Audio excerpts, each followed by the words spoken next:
Hello students, welcome back to the class. मैं UGR ma'am आपको आज फिर पढ़ाने वाली हूँ एक न्यू टॉपिक। और जैसे कि आप अपनी स्क्रीन पर देख सकते हो आज के टॉपिक का नाम है हेरिडिटरी एंड इवोल्यूशन। मैंने लास्ट क्लास में भी आपको यही टॉपिक पढ़ाया था, तो मैं इसी टॉपिक को आज कंटिन्यू करूंगी। और मैं इसके अंदर आज हमने लास्ट क्लास में क्या पढ़ा था, हमने लास्ट क्लास में कंप्लीट किया था हेरिडिटरी, और अब हम पढ़ने वाले हैं इवोल्यूशन। और इवोल्यूशन के बारे में बात की जाए तो यहाँ पर इवोल्यूशन और हेरिडिटरी में क्या डिफरेंसेस है। जब हम हेरिडिटरी की बात करते हैं तो ये वो सारे कैरेक्टर्स हैं जो कि पेरेंट से ऑफस्प्रिंग के अंदर ट्रांसफर हो पाते हैं। पर जब हम इवोल्यूशन की बात करते हैं तो यहाँ पर इन्वायरमेंटल चेंजेस बहुत इंपॉर्टेंट रोल प्ले करते हैं। ओके, सो अगर जेनेटिक्स के साथ साथ इन्वायरमेंटल चेंजेस के अंदर भी एक अच्छा खासा चेंज वहां पर ऑब्जर्व हो सके, उसी हम किसी भी स्पीशी के उस एक कहते ना लार्ज स्केल चेंजेस को ही क्या कह पाते हैं, इवोल्यूशन कह पाते हैं। तो इसी टॉपिक को डिटेल में हमें आज शुरू करना है। जैसे कि मैंने अभी आपको बोला, मैं पहले प्रिंसिपल ऑफ इनहेरिटेंस, मेंडल के लॉ और मोनोहाइब्रिड क्रॉस, डाइहाइब्रिड क्रॉस और टीएच मॉर्गन, और हम chromosomal theory of inheritance, sex determination सारा लास्ट क्लास के अंदर पढ़ चुके हैं। तो आपने अगर वो सेशन नहीं देखा है तो please do go and check that session. एक बार और उस सेशन को आप चेक कर लीजिए।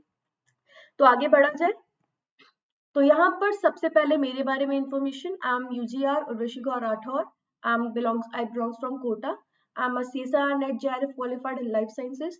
मैं नीट बायो एक्सपर्ट हूँ। पिछले 7 साल से मैं बच्चों को नीट पढ़ा रही हूँ। जैसे मैंने आपको बोला, मैं कोटा से बिलोंग करती हूँ। मैं बंसल क्लासेस कोटा में बायो की HOD भी हूँ, और साथ ही साथ पिछले 2 साल से मैं ऑनलाइन टीचिंग भी कर रही हूँ।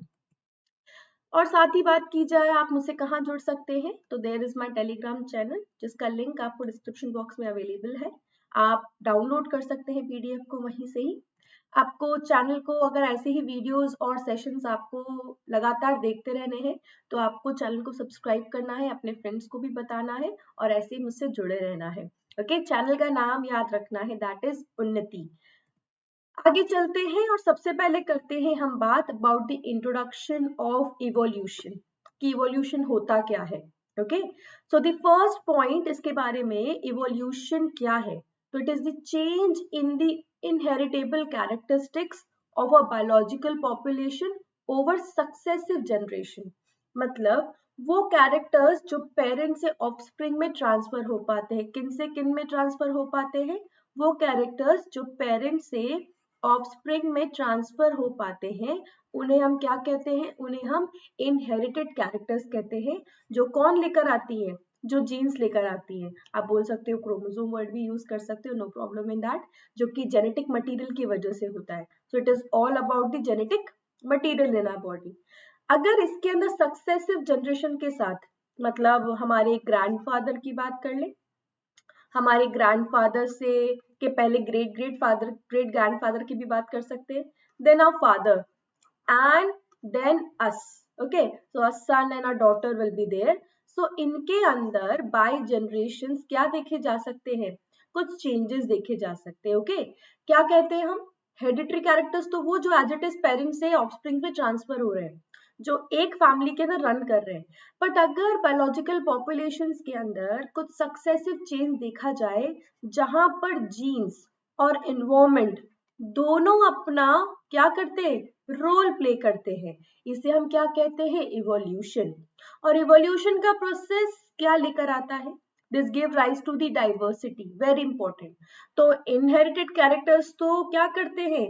जेनरा को, जीन्स को मेंटेन करने का काम करते हैं, जबकि इवोल्यूशन यहाँ पर किसके लिए रिस्पॉन्सिबल है? वेरिएशंस के लिए रिस्पॉन्सिबल होता है। ओके, तो हमें पता है वहां पर भी सेक्सुअल रिप्रोडक्शन की वजह से वेरिएशंस आते हैं, यहाँ पर वेरिएशन है इन्वायरमेंटल चेंजेस की वजह से। So at every level of the biological organization, किसी भी लेवल पर हो सकते हैं, स्पीशी लेवल पर हो सकते हैं, जनरा लेवल पर हो सकते हैं, फैमिली लेवल पर हो सकते हैं, ऑर्डर लेवल पर हो सकते हैं, किंगडम लेवल पर भी हो सकते हैं। Okay, so it can be in the species, it can be in the individual organism and molecule. DNA के अंदर चेंजेस आ गए, प्रोटीन्स के अंदर चेंजेस आ गए, तो ऐसे चेंजेस भी यहाँ पर क्या किए जा सकते हैं? ऑब्जर्व किए जा सकते हैं. So any change in the species, any change in individual organism और इन दी इट्स मॉलिक्यूल्स, डीएनए में चेंज, प्रोटीन में चेंज. अभी मैं डीएनए के चेंजेस की बात करूंगी. मैं आपको टॉपिक यहाँ पर आज म्यूटेशन भी बताने वाली हूँ. एनी सडन चेंज इन दी जो जेनेटिक मटेरियल होता है. तो कुछ कुछ चेंजेस जो इन्वायरमेंट के साथ साथ हमारे क्या होता है जीन्स के एक डिफरेंट कॉम्बिनेशंस की वजह से भी आ पाते हैं. इन सबको हम किस में काउंट करते हैं? इवोल्यूशन में काउंट करते हैं. अभी हम बहुत सारी थ्योरीज के बारे में बात करेंगे, एक्सपेरिमेंट्स के बारे में बात करेंगे, तो और बात आपको क्लियर होती जाएगी. चलिए, तो यहीं से बात करते हैं. सबसे पहला टॉपिक हमारे पास है origin of life on earth.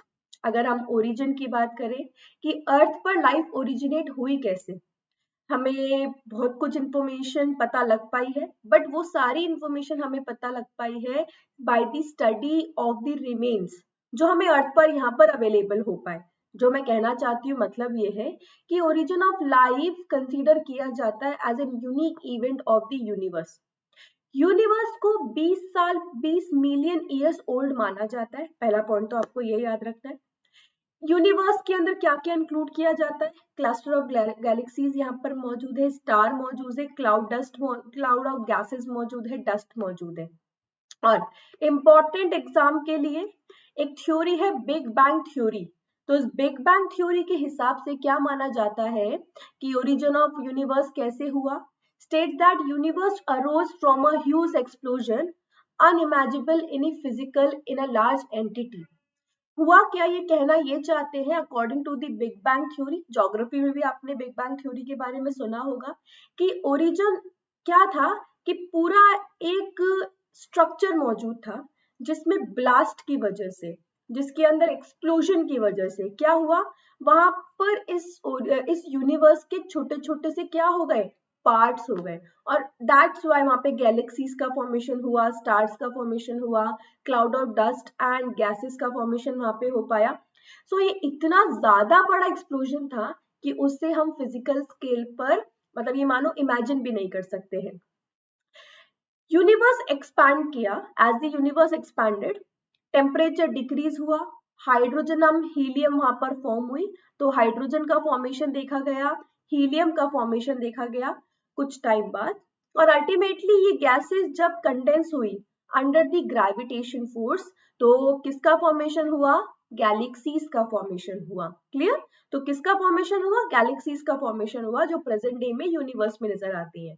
Then solar system की बात करें, मिल्की गैलेक्सी जिससे हम बिलोंग करते हैं, तो solar system of the Milky galaxy, earth was supposed to be 4.5 billion years ago.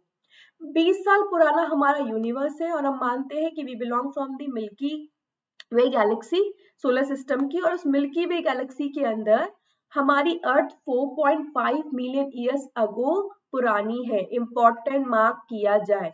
How much it is? 4.5 million years back ये form हुई थी इन दी मिल्की वे गैलेक्सी. ओके, सो ये बिग बैंग आपको इस पेज से क्या याद रखनी है, मैं स्टार मार्क कर देती हूँ जो यहाँ पर इंपॉर्टेंट है. That is the big bang theory. A huge explosion occurred in the universe. It states that due to which different galaxies, different planets are formed in the universe. Okay? चलिए, अर्थ के बारे में और डिटेल में बात करते हैं हम कि अर्थ के बारे में क्या क्या पॉइंट कहे जाते हैं, क्या क्या पॉइंट हमें नोन है. तो पहला पॉइंट हमने अभी पढ़ा है. क्या इंपॉर्टेंट पॉइंट अपन ने स्टडी किया कि अर्थ 4.5 मिलियन ईयर्स अगो पुरानी है. कितनी पुरानी है? 4.5 मिलियन ईयर्स अगो. फर्स्ट पॉइंट ये. क्या क्या अवेलेबल है यहाँ पर? तो water vapour, methane, ammonia, carbon dioxide यहाँ पर रिलीज फ्रॉम द मोल्टन मास. हम अर्थ पर मानते हैं कि जैसी अर्थ अभी हम देख रहे हैं, जिस अर्थ पर हम सर्वाइव कर रहे हैं, अर्थ हमेशा से ऐसी बिल्कुल भी नहीं थी. यहाँ पर भी रैपिड चेंजेस देखे गए, रैपिड डिवास्टेटिंग चेंजेस देखे गए, जिसकी वजह से अर्थ पर life forms, living forms possible हो पाई. Okay, so million years ago हम ये मानते हैं कि अर्थ के ऊपर water vapour, methane, ammonia and carbon dioxide molten mass से, वोल्केनिक हम बात कर सकते हैं, मोल्टन मास से रिलीज हुआ. यूवी की प्रेजेंस में, जब यूवी आई सन से, उसकी प्रेजेंस के अंदर वाटर किस में ब्रेक हुआ, हाइड्रोजन और ऑक्सीजन के अंदर। तो यहीं पर ही हाइड्रोजन का और ऑक्सीजन का फॉर्मेशन हुआ। हाइड्रोजन, जो लाइटर हाइड्रोजन गैस है वो एक्सकेप कर गई टू द सरफेस, जबकि ऑक्सीजन ने कंबाइन कर लिया विद अदर कंपाउंड्स, जैसे मीथेन के साथ कंबाइन करके, अमोनिया के साथ कंबाइन करके क्या किया, वाटर का और कार्बन डाइऑक्साइड का फॉर्मेशन किया। हमें पता है अर्थ पर सर्वाइवल के लिए water and carbon dioxide are the most important. Plants को चाहिए कार्बन डाइऑक्साइड, और इस कार्बन डाइऑक्साइड को ही यूटिलाइज कर वो क्या कर सकते हैं, फूड प्रिपेयर कर सकते हैं। ये पानी को ही यूज कर वो क्या कर सकते हैं, हमारे लिए ऑक्सीजन प्रिपेयर कर सकते हैं। So as the water vapour cooled, और जैसे धीरे धीरे वाटर वेपर ठंडी हुई, तो water fell as rain and filled all the depression to form the ocean and the water bodies. तो हम यहाँ पे बात कर रहे हैं द ओरिजिन ऑफ अर्थ। तो मैंने आपको बोला कि सबसे पहले वाटर वेपर मौजूद है, मीथेन मौजूद है, अमोनिया, कार्बन डाइऑक्साइड जैसी गैसेस रिलीज हुई from the molten mass. UV की प्रेजेंस के अंदर पानी हाइड्रोजन ऑक्सीजन में ब्रेक हुआ, हाइड्रोजन एस्केप कर गई, लाइटर गैस थी, शीट फॉर्मेशन कर लिया, और ऑक्सीजन ने क्या किया, दूसरे कंपाउंड्स के साथ मीथेन और अमोनिया के साथ कंबाइन करके वाटर और कार्बन डाइऑक्साइड का फॉर्मेशन किया। जैसे ही वाटर वेपर कूल डाउन हुए, इन्होंने क्या किया, रेन की फॉर्म के अंदर ओशन और वाटर बॉडीज का फॉर्मेशन किया। ऑक्सीजन ने एटमॉस्फेयर के अंदर किसका फॉर्मेशन किया, ओजोन लेयर का, जिसकी वजह से हमें यूवी रेज से क्या मिल पाया, प्रोटेक्शन मिल पाया। एक शील्ड का फॉर्मेशन वहां पर हुआ, जिसकी वजह से क्या है, अर्थ पर लाइफ यहाँ पर पॉसिबल हो पाई। सो ये लास्ट वाला पॉइंट इंपॉर्टेंट मार्क करना है आपको, that life started appearing, that is origin of life. Life, earth है 4.5 मिलियन ईयर्स अगो, तो हमने याद रखना है ऐसे करके कि 20 मिलियन ईयर्स पुराना यूनिवर्स है, देन 4.5 मिलियन ईयर्स पुराना अर्थ है, और लाइफ की बात की जाए तो लाइफ यहाँ पर 500 मिलियन ईयर पुरानी है। Is that clear? So here it is, about 500 million years after the formation of earth, उससे, तो इसको हम क्या कह सकते हैं, यहाँ से आज से बात करें तो आज से बात करते हुए हम इसे क्या बोल सकते हैं, 4 बिलियन ईयर्स अगो। क्या हुआ, 4 बिलियन ईयर्स अगो लाइफ का अर्थ पर सर्वाइवल पॉसिबल हो पाया। क्या पॉइंट क्लियर हो गया आप लोगों को, याद रखना है कि लाइफ का यहाँ पर सर्वाइवल किसकी वजह से हो पाया। आगे पढ़ते, तो different theories of origin of life, इसी को एक्सप्लेन करने के लिए कि लाइफ ओरिजिनेट अर्थ पर कैसे हुई, कैसे अर्थ पर सर्वाइवल हो पाया, इन सबको समझाने के लिए अलग अलग साइंटिस्ट ने डिफरेंट थ्योरीज को यहाँ पर पुट किया। ठीक है, तो सबसे ज्यादा एप्लीकेबल थ्योरी हम मानते हैं that is the chemical evolution. इसको हमें स्टार लगाना है, इसके लिए हमें यूरी और मिलर का एक्सपेरिमेंट करना है। तो इसके लिए हमारे पास एक्सपेरिमेंटल प्रूफ भी मौजूद है, given by Yuri and Miller. तो एक्सपेरिमेंट को हम डिटेल में पढ़ेंगे यहाँ पर। इससे पहले कुछ और थ्योरीज की भी बात कर लेते हैं, लाइक स्पेशल क्रिएशन, कॉस्मोजोइक और दी पैनस्पेमिक थ्योरी जो है, एंड दी स्पॉन्टेनियस जनरेशन, कैसे कैसे यहाँ पर पॉसिबल हो पाया। ओके, तो सबसे पहले यहाँ पर बात करते हैं हम, शॉर्ट पे इसको हम यहाँ पे पढ़ लेंगे। The first is the special creation theory. तो कुछ साइंटिस्ट ने बोला कि कन्वेंशनल रिलीजियस लिटरेचर्स के हिसाब से कि थ्योरी ऑफ स्पेशल क्रिएशन क्या बोलती है कि God, according to which God supernatural power है, और ये सुपरनैचुरल पावर गॉड ने ही, भगवान ने ही क्या किया है, यहाँ पर अर्थ का फॉर्मेशन किया है, अर्थ क्रिएट की है, लाइट क्रिएट की है, प्लांट क्रिएट किए हैं, एनिमल क्रिएट किए हैं। ये सब कुछ किसकी वजह से हो पाया, सुपरनैचुरल पावर की वजह से। ठीक है, जिन्हें हमने क्या नाम दिया, जिन्हें हमने गॉड नाम दिया। ठीक है, यहाँ पर ये सब ह्यूमंस का दिया हुआ है। ये थ्योरीज की बात, इस थ्योरी की बात करें, ये 3 पॉइंट्स यहाँ पे सजेस्ट करती है। पहला, ऑल लिविंग ऑर्गेनिजम्स, मतलब डिफरेंट स्पीशीज और types of plants and animals जो आज हुए हैं, आज मौजूद है, ये सब स्पेशल क्रिएशंस है। ये सब क्या है, they are created as such, मतलब इनको गॉड ने बनाया है। Second, diversity of the living forms, different different species मौजूद होती है, डिफरेंट डिफरेंट वेराइटीज मौजूद होती हैं। ये तब से यहाँ पर मौजूद है जब से क्रिएशन हुआ था, और ये फ्यूचर में भी ऐसी ही रहने वाली है। क्या ऐसा होता है क्या कि हम जैसे आज दिखते हैं, हमारे एंसेस्टर्स भी सारे ऐसे थे? इनका कहने का मतलब ये है कि अभी तक कोई चेंज नहीं हुआ है। एक बार लोग बन गए, एक बार ह्यूमंस बन गए, एक बार और एनिमल्स का क्रिएशन हो गया, वो आज भी वैसे एग्जिस्ट कर रहे हैं, आगे भी वैसे एग्जिस्ट करेंगे, कोई डिफरेंस देखने को नहीं मिलता, ऐसा नहीं होता है बच्चों। अगला, इनके हिसाब से अर्थ 4000 साल पुरानी है, 4000 ईयर्स अगो इसे बनाया गया था। Okay, all these idea underwent drastic changes. अब एक इंपॉर्टेंट पॉइंट जो आपको नोट करना है, इंपॉर्टेंट, हमारे फादर आ गए यहाँ पे, चार्ल्स डार्विन, नेचुरल सिलेक्शन बताने वाले। सो क्लासिकल यहाँ पे चेंजेस की बात की जाए, सो 19th सेंचुरी के अंदर व्हेन चार्ल्स डार्विन ने क्या किया, एक्सप्लेनेशन दिया about the existence of life, similar dissimilar characteristics and similar characteristics, so the similarities to the varying degree among themselves and also with those life forms existing millions of years ago.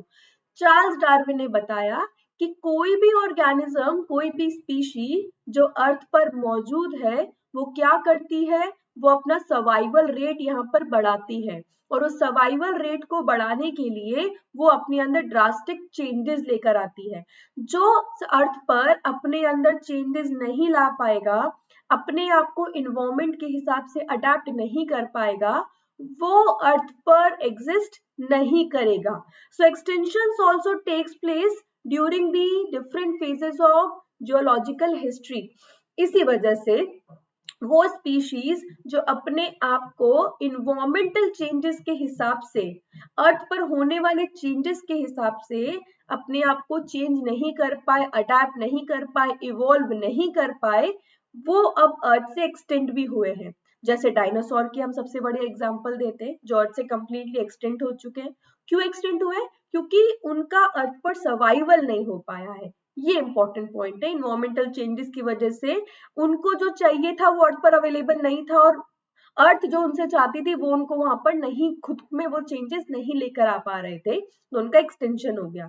तो Charles Darwin के आने से पहले ऐसी बहुत सारी theories दी गई जो कि एग्जैक्ट, यू कहो आप, साइंटिफिकल बेसिस नहीं रखती थी। जैसे अभी हमने एक थ्योरी पढ़ी, the theory of special creation.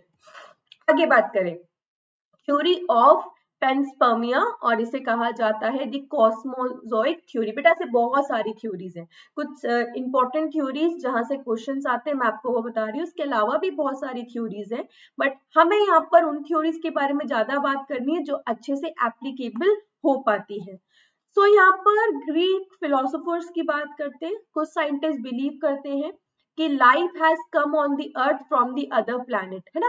आज भी इस बात को कई बार बोला जाता है कि जो मेल्स है वो कहाँ से आए, वो मार्स से आए, और जो फीमेल है वो वीनस से आई। तो यहाँ पर इनका कहने का मतलब ये है कि अर्थ पर लाइफ किसी और प्लैनेट से आई है। देखो ये रही हमारी अर्थ, है ना, और यहाँ पर कहने का मतलब ये है कि अर्थ पर किसी और प्लैनेट पर ऑलरेडी लाइफ मौजूद थी, है ना, ये लाइफ फॉर्म्स, और ये घूमते फिरते कहाँ पर आ गए, अर्थ में आ गए। क्लियर हुआ? इसे कॉस्मोजोइक थ्योरी कहा जाता है। सो अर्लियर ग्रीक फिलोसोफर्स क्या इस बात को मानते थे कि there are the unit of spores, कुछ स्पोर्स मौजूद होते जिन्हें पैनस्पर्म्स कहा जाता है, जो कि ये पैनस्पर्म्स ये अर्थ पर आए along with the meteoroids and यहाँ पर इवॉल्व हो गए, और प्रेजेंट लाइफ डे फॉर्म मतलब लिविंग ऑर्गेनिजम्स का क्रिएशन हुआ कहाँ पर, अर्थ पर। तो इनके हिसाब से पैनस्पर्म्स लिविंग ऑर्गेनिज्म का क्रिएशन हुआ अर्थ पर। तो इनके हिसाब से क्या हुआ, आपको याद रखना है, पैनस्पर्मिया और द कॉस्मोजोइक थ्योरी, कॉस्मिक्स मतलब किसी और प्लैनेट से मेटियोर्स के थ्रू यहाँ पर क्या आए, लिविंग फॉर्म्स आई अर्थ पर, वो अर्थ पर सेटल हो गए, इन्होंने अर्थ को अपना घर बना लिया और यहाँ पर आकर अपने अंदर कुछ चेंजेस लिया, इवॉल्व हो गए। Next theory, the theory of spontaneous generation. इस थ्योरी के हिसाब से it was believed that living organism arises from the decay matter like straw, okay इनके हिसाब से क्या हुआ, एक स्पॉन्टेनियस अर्लियर ये बात बिलीव की जाती थी, इट वाज आल्सो बिलीव कि living organisms dead and decay material से वहां पे डेवलप हुए हैं। बट लुइस पाश्चर ने अपने एक्सपेरिमेंट में उन्होंने ये फ्लास्क यहाँ पे लिया था जो बड़ा फेमस हुआ। तो यहाँ पर उन्होंने क्या किया, लुइस पास्टर ने डिमॉन्स्ट्रेट किया that life can arises only from the pre existing life. वैसे हमको बाद में पता लग गया था, सेल जब बाद में बात की थी, ओमनी सेलुला ई सेलुला, है ना, रडोल्फ विर्चो ने बोला है that a new cell arises from the pre existing cell. तो लुइस पास्टर ने उसी को आगे बढ़ाते हुए बोला कि बिल्कुल सही है कि एक लाइफ अर्थ पर क्या करती है, प्री एग्जिस्टिंग लाइफ से अराइज कर सकती है। ओके जैसे इन्होंने अपने एक्सपेरिमेंट से इस बात को प्रूव किया कि no life arises from a heat killed yeast broth that are kept in the pre sterilised closed flask. इन्होंने क्या किया, एक एक्सपेरिमेंट के अंदर ये देखा कि उन्होंने एक कोनिकल फ्लास्क के अंदर यहाँ पर क्या किया, स्वान का शेप का फ्लास्क था ये, जिसमें एक आउटलेट यहाँ पे बनाया गया जिससे एयर यहाँ पर बाहर पास हो सके। यहाँ पर इन्होंने इसके अंदर यीस्ट डाल दिया। Okay yeast is an unicellular fungi, उसे यहाँ पे इंट्रोड्यूस किया और उसको बॉईल कर दिया। तो बॉईल हो गया मतलब वो क्या हो गया, हीट किल्ड हो गया। वेट किया और वहां पे देखा गया बॉईल करने की वजह से कोई ग्रोथ यहाँ पर शो हो नहीं पाती है। ठीक है, इन्होंने बोला एक new organism arises from the heat killed state when kept in a flask left open in the air. अब बॉईल करने पर क्या किया, एक बार उसको बॉईल कर दिया, वापस से उसको बॉईल किया और बॉईल करने के बाद अब क्या किया इन्होंने, उस फ्लास्क को वहां से ब्रेक कर दिया, उसको वहां से तो मतलब ऊपर से उसका कैप ओपन कर दिया। तो जब वो हीट किल था इसका मतलब यीस्ट वहां पे मर चुका होगा फॉर श्योर नहीं। बट क्या हुआ, उन्होंने बाद में इसको नोट किया कि ऐसे फ्लास्क में जहां पर बाहर से अंदर एयर एंटर हो पाई आराम से, वहां पर माइक्रोबियल ग्रोथ देखी गई। इसका मतलब क्या है, ऑलरेडी एयर के अंदर माइक्रो ऑर्गेनिजम्स मौजूद है जो कि क्या कर पा रहे हैं, वहां पर ग्रोथ शो कर पा रहे इन दी फ्लास्क। क्या क्लियर हुई बात। तो इनके हिसाब से स्पॉन्टेनियस जनरेशन मतलब किसी भी ऑर्गेनिज्म का फॉर्मेशन कैसे होता है, प्री एग्जिस्टिंग ऑर्गेनिज्म से यहाँ पर होता है। वेरी इंपॉर्टेंट पॉइंट आपको याद रखना है। नेक्स्ट थ्योरी, जैसे कि मैंने आपको बताया ये मोस्ट एप्लीकेबल थ्योरी मानी जाती है, chemical the theory of chemical evolution given by operon and Haldane. Important mark करने आपको साइंटिस्ट के नाम भी। इन्होंने प्रपोज किया था, इनका पॉइंट था, they propose the first life form could have come from the pre-existing non-living organic matter। इनके हिसाब से लिविंग ऑर्गेनिजम्स केमिकली इवॉल्व हुए हैं। इसका मतलब कुछ केमिकल्स के अंदर कुछ रिएक्शंस की वजह से मतलब इनऑर्गेनिक मटेरियल से किसका फॉर्मेशन हुआ, ऑर्गेनिक मटेरियल का फॉर्मेशन पॉसिबल हो पाया।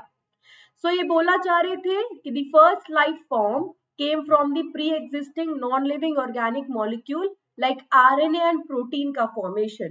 That formation of the life was presided by the chemical evolution। इसका मतलब जो मैंने अभी आपको शॉर्ट पे लिख कर दिया यहाँ पर, formation of the organic material from the inorganic constituent। Simple सा याद रखना है, RNA, DNA, प्रोटीन्स और हमारे कार्बोहाइड्रेट्स, लिपिड्स, ये सब ऑर्गेनिक मॉलिक्यूल्स है।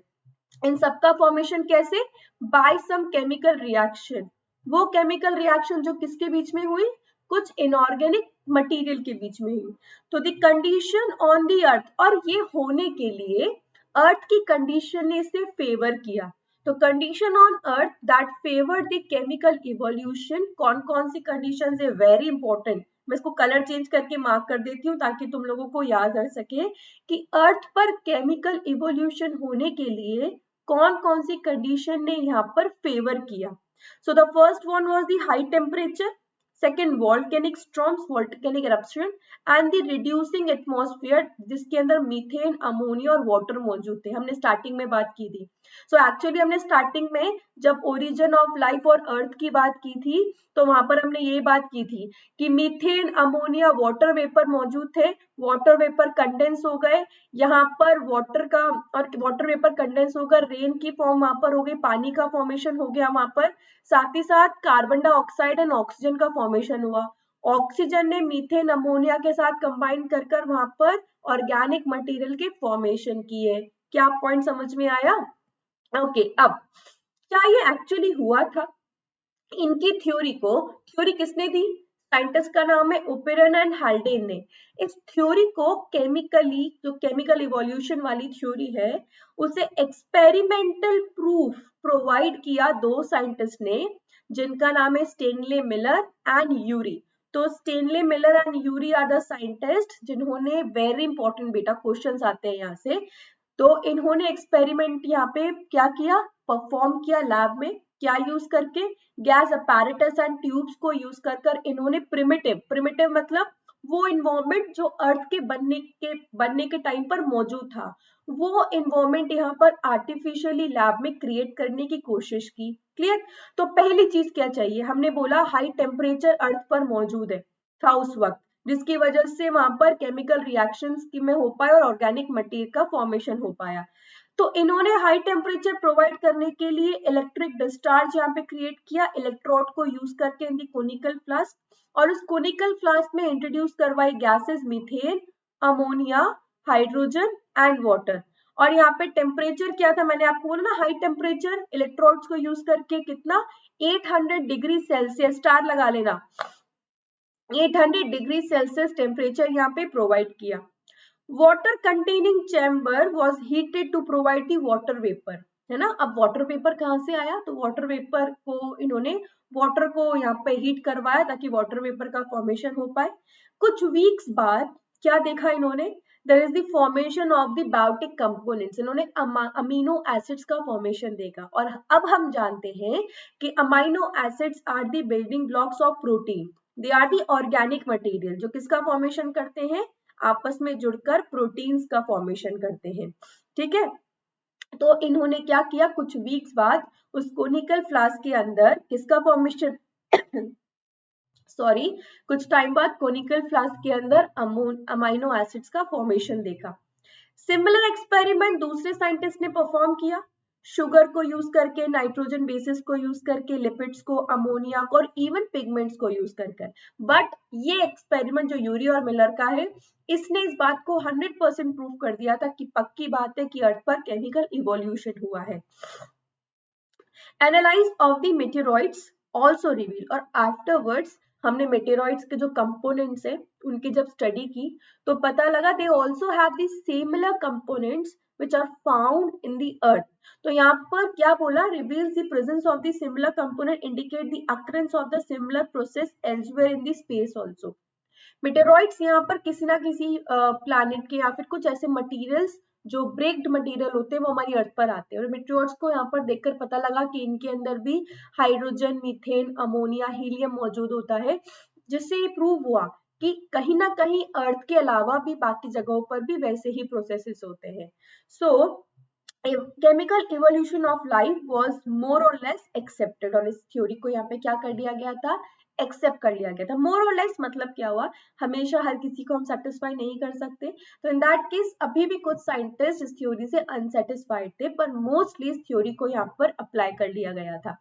चलिए एक्सपेरिमेंट का, इनका पूरा का पूरा एक्सपेरिमेंट देखते हैं कि उन्होंने किस किस को कहाँ कहाँ पे यूज किया। ये उनका एक्सपेरिमेंटल चैम्बर है यहाँ पे, जहां पर इन्होंने कोनिकल फ्लास्क यूज किया। तो this was the conical flask, और इस कोनिकल फ्लास्क के अंदर उन्होंने क्या किया? इन्होंने मिक्सचर ऑफ प्रिमिटिव गैसेस, मतलब कौन कौन सी गैस बच्चों याद रखना है, मीथेन इन्होंने इंट्रोड्यूस की, अमोनिया इन्होंने इंट्रोड्यूस की, यहीं पर ही वाटर वेपर को इंट्रोड्यूस किया गया, तो water vapour were there, okay. यहीं पर ही हाइड्रोजन को इंट्रोड्यूस किया गया। सो डिफरेंट जो प्रिमिटिव गैसेस मौजूद थी उनको इन्होंने यहाँ पर इंट्रोड्यूस किया। इलेक्ट्रोड्स, यहाँ पर टेम्परेचर क्रिएट करने के लिए इन्होंने किसका यूज किया?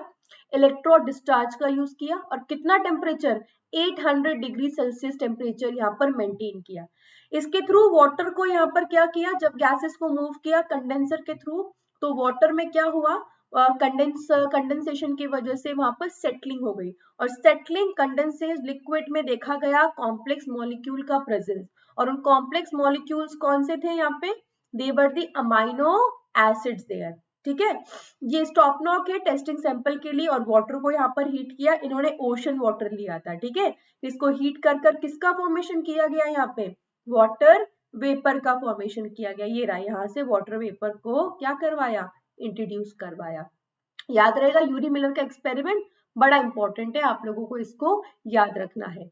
नेक्स्ट पॉइंट की बात करते हैं। So origin of the first life, अब अर्थ कैसे ओरिजिनेट हुई इसके बारे में बात की। अभी हमने ओरिजिन ऑफ लाइफ की बात की, तो हमने बात किया केमिकल इवोल्यूशन के बारे में, कि केमिकल से इनऑर्गेनिक मटेरियल से किसका फॉर्मेशन हुआ अर्थ पर, there was the formation of the organic component, ठीक है। अब पहली लाइफ यहाँ पर कैसे आई, कैसे सर्वाइव हुई, उसके बारे में हम यहाँ पे बात करते हैं। तो first non cellular form of the life could originated 3 million years अगो। तो देखो टाइम घटता जा रहा है, हमने बात की हमारी अर्थ यहाँ पर कितनी पुरानी है, समथिंग 4.5 मिलियन ईयर्स अगो। लाइफ यहाँ पर आई 400 मिलियन ईयर्स अगो, और उसके बाद नॉन, सबसे पहली जो फर्स्ट नॉन सेल्यूलर यहाँ पर लाइफ फॉर्म थी वो 3 मिलियन ईयर अगो यहाँ पर ओरिजिनेट हुई। There would have been a gained molecule of RNA, proteins and polysaccharides. Organic material का फॉर्मेशन हुआ, तो कौन से ऑर्गेनिक मटेरियल, आरएनए, प्रोटीन और पॉलीसेकेराइड्स का फॉर्मेशन हुआ, जो कि these capsules are able के, और ये जो लाइफ फॉर्म्स बनी जिन्हें यहाँ पर नाम दिया कैप्सूल्स, वो क्या कर पाते थे, रेप्लिकेट कर पाते थे, रिप्रोड्यूस कर पाते थे, मतलब उन्होंने अपना कॉपी नंबर वहां पे बढ़ाया, अपना नंबर इंक्रीज किया। और फर्स्ट सेलुलर लाइफ को यहाँ पे बिलीव किया जाता है, it was less than 2 million year ago. So पहली नॉन सेलुलर लाइफ मतलब विदाउट द सेल कब आई, 3 मिलियन ईयर अगो, और पहली सेलुलर लाइफ आई 2 मिलियन ईयर अगो। तो it may have been the single cell. तो हम बात करते हैं ना, atoms are there, atoms consist of the molecules, और इन मॉलिक्यूल्स ने क्या बनाया, लिविंग वर्ल्ड बनाया, सेलुलर लेवल बनाए। और सेल कैसा, पहला सेल कौन सा हुआ होगा, यूनिसेलुलर, और ये यूनिसेलुलर सेल ने ही कॉम्प्लेक्सिटी शो करते क्या बनाया, मल्टी सेलुलर सेल्स का फॉर्मेशन किया। ओके, मल्टी सेलुलर ऑर्गेनिज्म बोले ज्यादा बेटर है। और वेरी इंपॉर्टेंट, यहाँ से क्वेश्चन पूछा जा चुका है, सबसे पहले लाइफ कहाँ पर अपीयर हुई, वाटर बॉडीज के अंदर। हम आज भी ऑर्गेनिजम्स को देखते हैं, हम बैक्टीरिया की बात करें, प्रोटिस्ट की बात करें, ये ज्यादातर कहाँ पर अवेलेबल है, वाटर में अवेलेबल है, करेक्ट बात है। हम कॉर्डेट्स की भी बात करें तो कहाँ पर अवेलेबल होते हैं, जो लोअर कॉर्डेट्स है, फिशेस कहाँ पर अवेलेबल होती है, वाटर में अवेलेबल होती है, एम्फीबियंस वाटर पे अवेलेबल होते हैं। उधर बात की जाए प्लांट किंगडम की, वहां पर भी ऐसा ही होता है। थैलोफाइट्स के बारे में बात करें, ब्रायोफाइट्स के बारे में बात करें, it depends on water completely. और धीरे धीरे उनके अंदर क्या देखा जाता है, मॉडिफिकेशंस देखे जाते हैं, इवोल्यूशन देखेगा, अडेप्टेशन देखेगा, और हायर फॉर्म्स का वहां पे फॉर्मेशन हुआ। So there is the theory of abiogenesis, मतलब वही लाइफ का ओरिजिन केमिकल से हुआ है। So the first life form arises slowly through the evolution forces the non-living molecules. It is accepted by the scientist. इन्होंने क्या कहा कि अबायोटिक कंपोनेंट से अर्थ पर किसका फॉर्मेशन हुआ है, बायोटिक कंपोनेंट का फॉर्मेशन हुआ है। वही इनऑर्गेनिक से ऑर्गेनिक, किसी भी लैंग्वेज में इसको स्टडी कर सकते हो। So once form, single cell ने इवॉल्व किया है और डाइवर्स कॉम्प्लेक्स ऑर्गेनिज्म फॉर्म किए हैं, जो अर्थ पर एट द मोमेंट हमें प्रोवाइडेड है, हमें मिलते, हमें दिख पाते हैं। तो इसे थ्योरी ऑफ अबायोजेनेसिस भी कहा जाता है, ठीक है। तो living organism originated from non biotic component, ये भी बोल सकते हो लिविंग कंपोनेंट से पहली लाइफ ओरिजिनेट नहीं हुई है, बट अब जब भी हो रही है तो बायोटिक से हो रही है। Biotic will be giving the biotic component, मतलब लिविंग विल बी वही प्री एग्जिस्टिंग सेल से नया सेल फॉर्म होता है, क्लियर। पहला सेल केमिकली फॉर्म हुआ, पर अब जो नए सेल्स बनते हैं वो कैसे हैं, लिविंग सेल से ही, प्री एग्जिस्टिंग सेल से फॉर्म होते हैं। Okay, evolution of the life, अगर इवोल्यूशन लाइफ की इवोल्यूशन की बात करें तो अभी हमने बात की, सेवरल थ्योरीज यहाँ पर क्या की गई है, यूटिलाइज की, हमने बहुत सारी थ्योरीज के बारे में बात कर ली, ठीक है। सो हमने थ्योरीज के बारे में बात कर ली, स्पेशल क्रिएशन, कॉस्मोइक थ्योरी के बारे में बात कर ली, इसको पैनस्पर्म भी कहा जाता है। देन हमने केमिकल इवोल्यूशन की वहां पर बात की, स्पॉन्टेनियस जनरेशन की हमने बात की। सो दिस थ्योरी हैज, अब यहाँ पे बात करें स्पेशल क्रिएशन वगैरह वाली थ्योरी की, हमने यहाँ पर बात कर ली है। सो वहीं पर ही हमने एक छोटी सी बात की थी चार्ल्स डार्विन के बारे में। चार्ल्स डार्विन ने ये बताया कि ऐसा नहीं होता है, कि कोई स्पेशल क्रिएशन जैसा नहीं है, गॉड ने नहीं बनाया है, सब कुछ अर्थ पर ही ओरिजिनेट हुआ है। सो चार्ल्स डार्विन ने क्या किया 19th सेंचुरी में, ये पहली वाले पॉइंट वही दे रखा है स्पेशल थ्योरी के हिसाब से, इसने बोला कि जो ऑर्गेनिज्म जैसे क्रिएटेड हुए थे जब गॉड ने बनाया था, सुपरनैचुरल पावर ने बनाया था, वो वैसे ही थे, आज भी वैसे ही और आगे भी वैसे रहने वाले हैं, ठीक है। और अर्थ 4000 साल पुरानी, मैं आपको ये पॉइंट बता चुकी हूँ। जो यह बताना है, साइंटिस्ट चार्ल्स डार्विन के आने के बाद ये सारी थ्योरी खराब हो गई। क्यों? चार्ल्स डार्विन ने क्या किया, he was a sailor, उन्होंने sea walk in a sailor he made during a sea walk, घूमने के लिए निकले थे समुद्र में, घूमने के लिए शिप लेकर गए थे। शिप का नाम भी कई बार एग्जाम में पूछे आता है, HMS बीगल इसका नाम है। अराउंड दी वर्ल्ड जर्नी करने निकले थे। इन्होंने क्या देखा, he concluded that existing forms share similarities to the varying degree not only among themselves but along also between the living forms existing millions years ago। मतलब ये बोला जा रहा है, पूरा अर्थ घूमकर इनको ये बात कंफर्म हुई, यहाँ पे क्लियर हुई कि जो ऑर्गेनिजम्स अर्थ पर अभी सर्वाइव कर रहे हैं वो आपस में भी अच्छे खासे लेवल पर सिमिलर है और अच्छे खासे लेवल पर डिसिमिलर है, ठीक है। और अगर बात की जाए जो आज मौजूद है, क्या वो कल भी वैसे ही थे? बिल्कुल नहीं। धीरे धीरे उन्होंने क्या किया है, खुद को इन्वायरमेंटल कंडीशन के हिसाब से ढाला है, अडेप्ट किया है, अपना सर्वाइवल रेट यहाँ पे बढ़ाया है। So he said that the extension of the different life forms took place, also new forms arises on different period of the history of the earth. मतलब टाइम के साथ नए ऑर्गेनिज्म, नए लाइफ फॉर्म अर्थ पर ओरिजिनेट भी हुए हैं। आप देख पाते हो बारिश के मौसम में नए नए टाइप के इंसेक्ट नजर आते हैं, पता नहीं कहाँ से नया इंसेक्ट फॉर्म पैदा हो जाता है। तो ये सब क्या हुए, एक स्पीशी से दूसरी स्पीशी का फॉर्मेशन हुआ है। इन्होंने आपस में क्या किया, इवॉल्व कर लिया। हम कुछ एक्सपेरिमेंटल एग्जाम्पल्स देखेंगे जिससे बात प्रूव हो जाएगी। तो इनके हिसाब से एक्सटेंट, जो अर्थ पर सर्वाइव नहीं कर पाए वो एक्सटेंट हो गए और नई लाइफ फॉर्म्स का यहाँ पे क्या हुआ, फॉर्मेशन हुआ। ये रहा ये जगह जो इन्होंने पूरी की पूरी घूमी थी, यहाँ पर ये उनका शिप का यहाँ पे दे रखा है, बीगल जिसका नाम था। तो HMS बीगल जिसको यूज करके घूमने निकल गए थे और घूमने के लिए गैलापागोस आइलैंड्स, ये रहा ये जो जगह उन्होंने यहाँ पे पूरी की पूरी क्या की थी, कवर की थी। और इस गैलापागोस आइलैंड से रिलेटेड उन्होंने बहुत अच्छी बात की थी, फ्रिंजेस के बारे में, बर्ड्स के बारे में बताया था कि इन्होंने अडेप्ट किया, इनकी बीक की शेप में चेंज हुआ है। अब इसके बारे में बात करेंगे। तो इन्होंने क्या बोला, इनके हिसाब से, चार्ल्स डार्विन के हिसाब से, कि अर्थ पर ना नेचुरल सिलेक्शन होता है, नेचर सेलेक्ट करता है कि किस ऑर्गेनिज्म को यहाँ पर रहना है, किसको नहीं रहना। कहने का मतलब ये है कि organism had undergone the gradual evolution due to the variation of characteristics which enable some to survive better in the natural condition.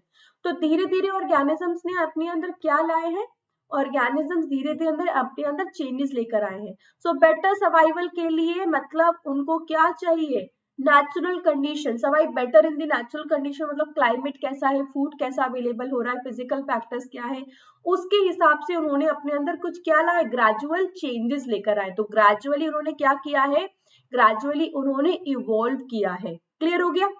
So very important, मैंने हाइलाइटर लाया इसीलिए क्योंकि मुझे ये पॉइंट यहाँ पर मार्क करना है, अच्छे से मार्क किया जाए इस पॉइंट को। Okay, it's a very important point here. So इस पॉइंट के हिसाब से यहाँ पर क्या याद रखना है कि it was referred as fitness of the individual और the population which means the reproductive fitness. इसका मतलब ये हुआ कि जो अर्थ पर सर्वाइव करने के लिए बिल्कुल फिट है, जो ऑर्गेनिज्म रिप्रोड्यूस कर पाते हैं, अपने जैसे ऑर्गेनिज्म को बर्थ दे पाते हैं, अपने अंदर चेंजेस लेकर आ पाते हैं, वही ऑर्गेनिज्म अर्थ पर सर्वाइव करने के लिए क्या होते हैं, सबसे बेस्ट होते हैं। तो यहाँ पर बोला हु आर बेटर फाइटर, जो बेटर फाइटर है, जो बेटर फिट कर पाएंगे इन्वायरमेंट के लिए, वो क्या कर पाएंगे। हमें पता है ना कंपटीशन एग्जाम है, सब बैठते हैं बट कुछ ही लोग क्लियर कर पाते हैं और उस क्लियर करने वालों में से कुछ ही, यहाँ पर टॉपर तो हमेशा एक ही होता है पर कुछ लोग वहां पे मेरिट लिस्ट के अंदर भी आते हैं। तो इसका मतलब क्या हुआ, जो अर्थ पर अपने आप को सही से यहाँ पर अडेप्ट कर पाएंगे, इन्वायरमेंटल कंडीशन को ज्यादा बेटर फिट कर पाएंगे और अपनी लीव मोर प्रोजेनी देन अदर, अपनी प्रोजेनी नंबर ज्यादा बढ़ा पाएंगे, उनका सर्वाइवल ज्यादा होगा, नेचर उनको ज्यादा सेलेक्ट करेगा। इस थ्योरी को नेचुरल सिलेक्शन कहा जाता है and implied as the mechanism of evolution. इनके हिसाब से natural selection survival of the fittest on the earth होता है। जो सर्वाइव नहीं कर पाता वो टिक नहीं पाता। साइंटिस्ट का नाम है एल्फ्रेड वेले से, एक नेचुरलिस्ट है जिन्होंने क्या किया, वर्क, इन्होंने काम कर कर क्या किया, सेम बातें बताई एज ऑफ दी डार्विन। ये सेम वही है। तो इन साइंटिस्ट का नाम याद रखना कि किन साइंटिस्ट ने सेम थ्योरी बताई थी as the Darwin, Charles Darwin. तो एल्फ्रेड वेले का आपको यहाँ पे नाम याद रखना है। क्या बोला है, all the existing life forms have similarities, share the common ancestor. ठीक है, हम कहते हैं ना, हम चिंपैंजीज, गोरिल्ला, इन सब से यहाँ पर कहीं ना कहीं पर मैच करते हैं, हमारा जेनेटिक मटेरियल मैच करता है। तो इसका मतलब हमारे जो एंसेस्टर है वो कॉमन है। So there was a common ancestor, जिससे क्या होती गई, धीरे धीरे ब्रांचेस बनती गई।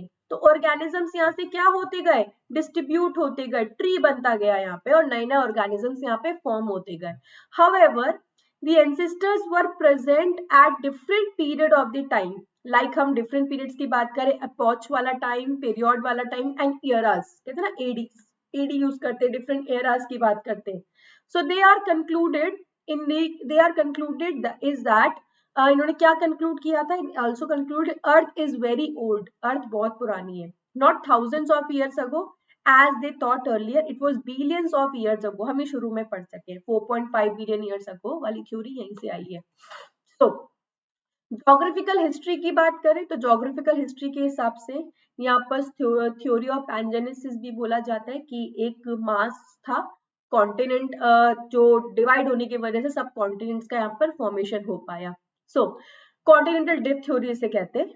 सो एडवांस स्टडीज शोज कि earth is millions year ago, पहली बात ये बताई जो मैंने आपको बता दी, different eras, different period, different epochs के अंदर डिवाइड की जा सकती है। रॉक्स फॉर्म हुए हैं बाय सेडिमेंटेशन, ये बात हमें पता है, long before the earth, and different sediments ने क्या किया है, डिफरेंट लाइफ फॉर्म्स वहां पर कंटेन की है, which probably died during the formation of the particular sediments. Example, certain organism जो अर्थ से एक्सटेंड कर गए, जो इस फेजेस में एग्जिस्ट करते रहे, जैसे कि एग्जाम्पल है डायनासोर।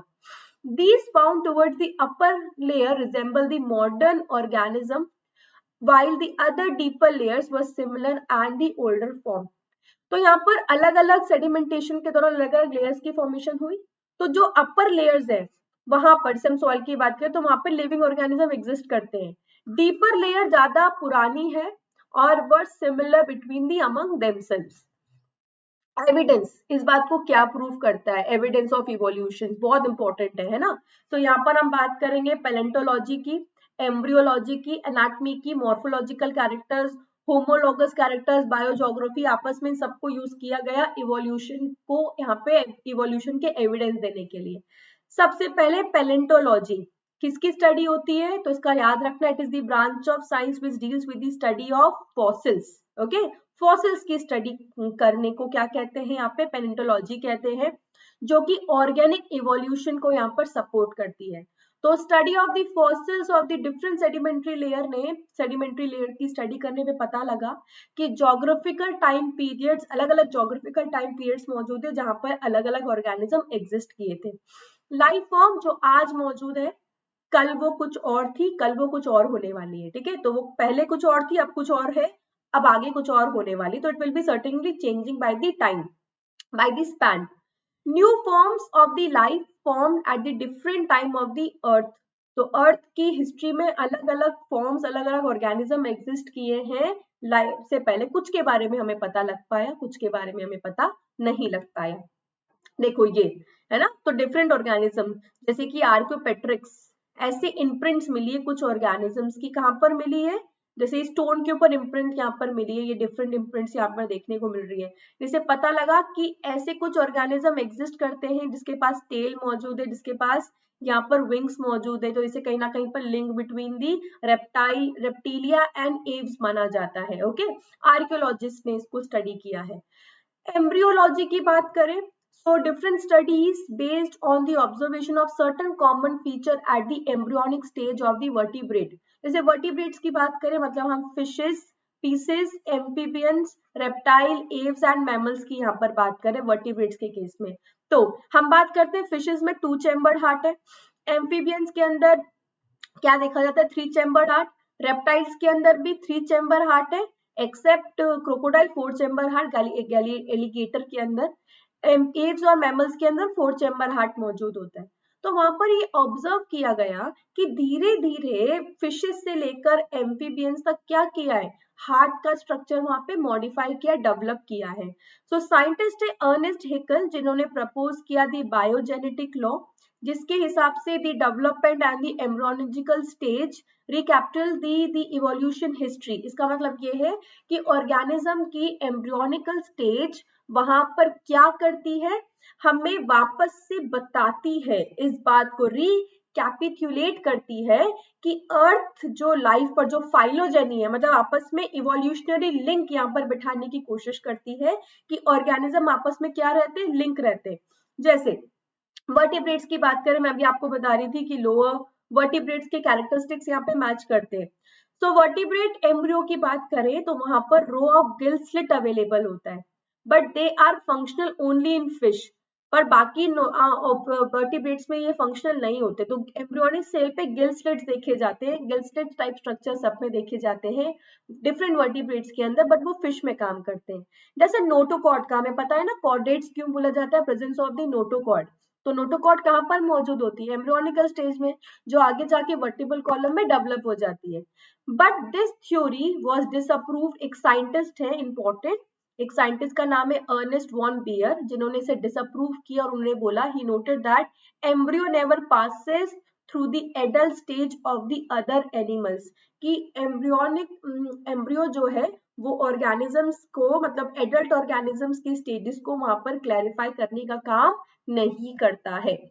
देखिए यहाँ पर ये एग्जाम्पल है इवोल्यूशन का, एम्ब्रियो वाला गिल स्लिट्स मौजूद है यहाँ पे, फिशेस में मिल रहे हैं, रेप्टाइल्स के अंदर मिल रहे हैं, ठीक है।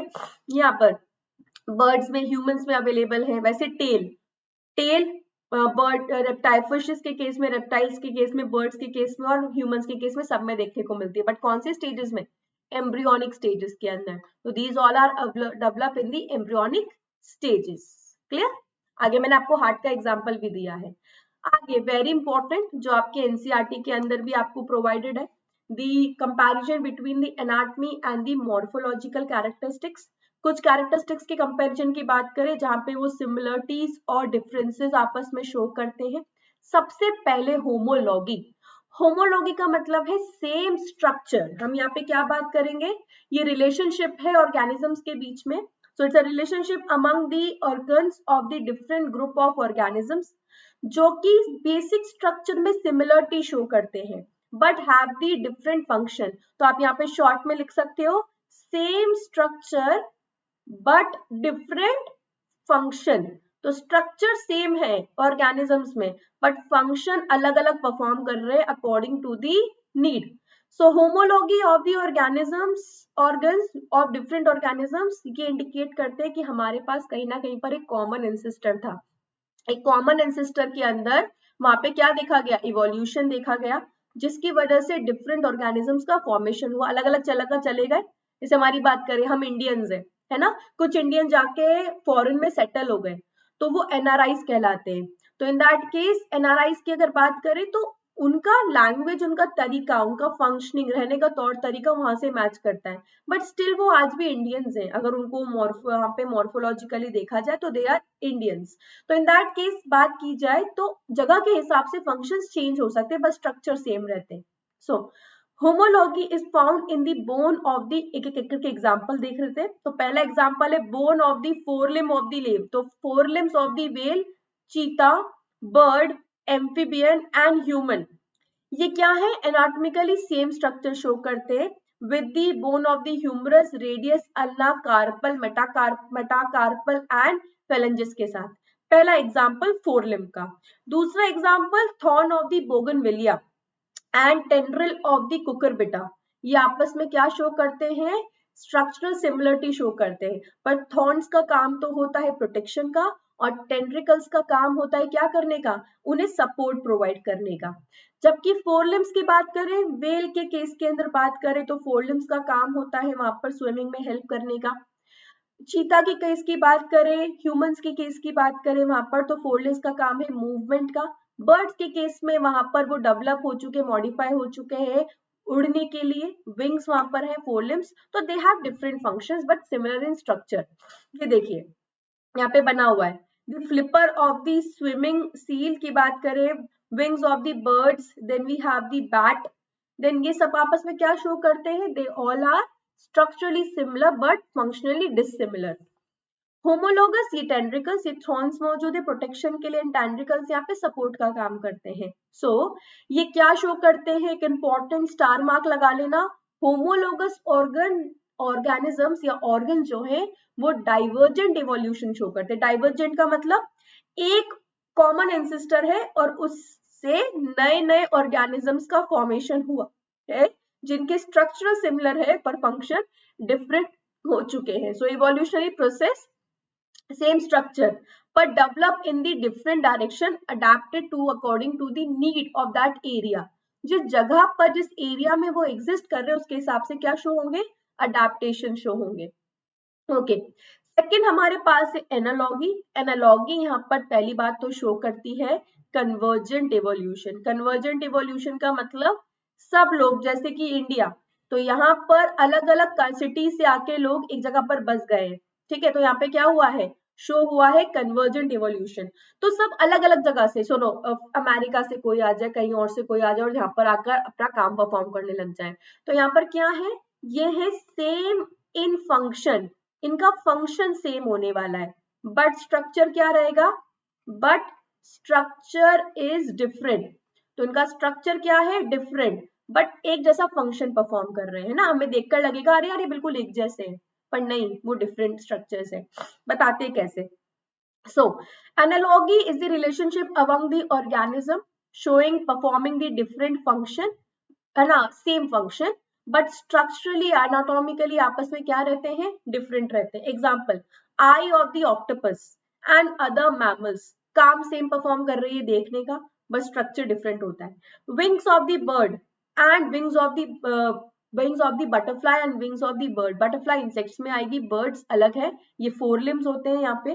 सो अलग अलग स्ट्रक्चर, यहाँ पे स्ट्रक्चर डिफरेंट है पर फंक्शन सेम है, फ्लाइंग के लिए मूव में आता है। Flipper of the whale and the flipper of the dolphin structurally different होती है बट फंक्शनली सेम है। And those of the penguin. Tuber of the potato root का मॉडिफिकेशन है, और those of the simple potato, तो sweet potato root modification है, और जो सिंपल पोटैटो है दैट इज ट्यूबरोसम, यहाँ पे बात की जाए सोलेनम ट्यूबरोसम, वो स्टेम का मॉडिफिकेशन है।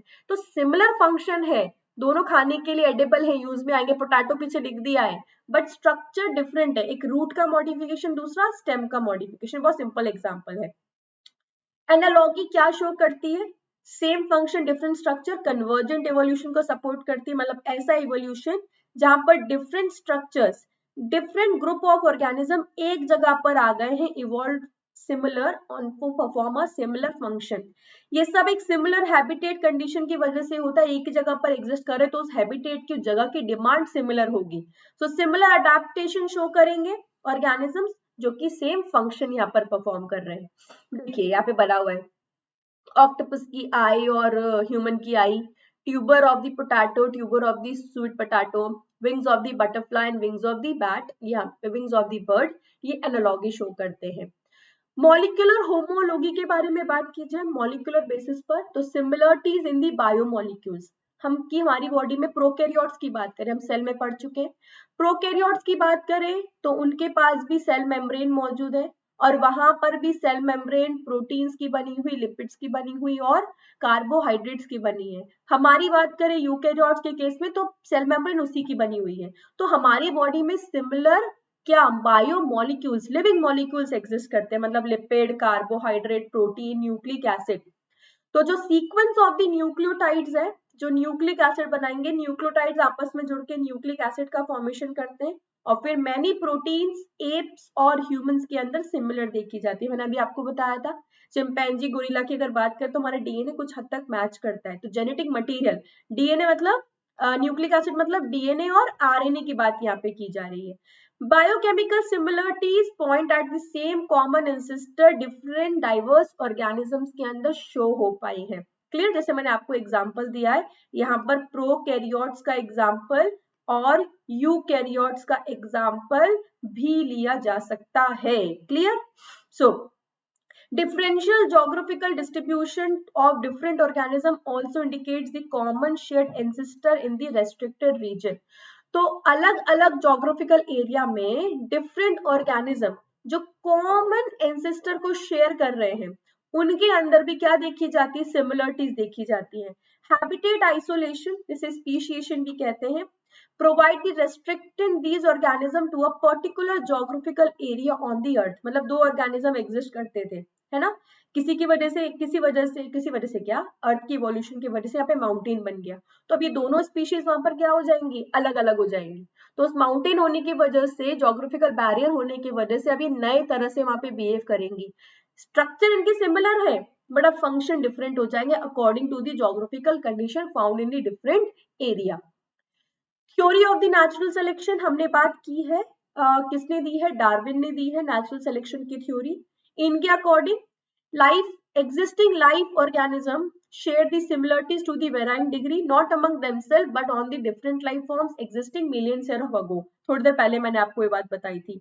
ग्रेजुअली टाइम के साथ इवोल्यूशन चेंजेस देखे गए हैं, डिफरेंट प्रोजेनिस का, डिफरेंट पॉपुलेशन का फॉर्मेशन देखा गया है.